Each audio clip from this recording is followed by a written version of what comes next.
Hey everyone, welcome back to another tutorial video for the SuperLemon WhatsApp plugin. This one shows you how to configure the WhatsApp share button on your store. The WhatsApp share button requires much less configuration.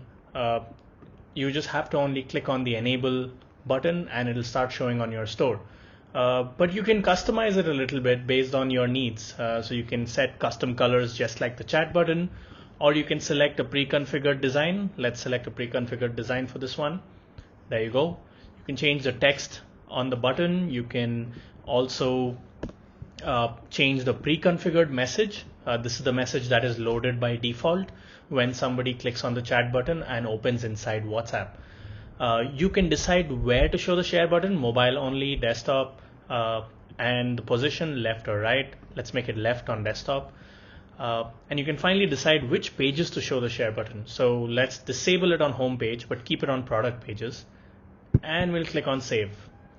That's it. The settings have been configured. It's enabled. Let's check it out.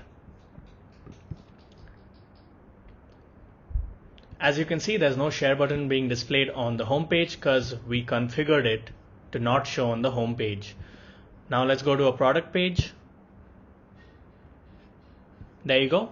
As configured, the share button is showing on the product page on the left side for desktops.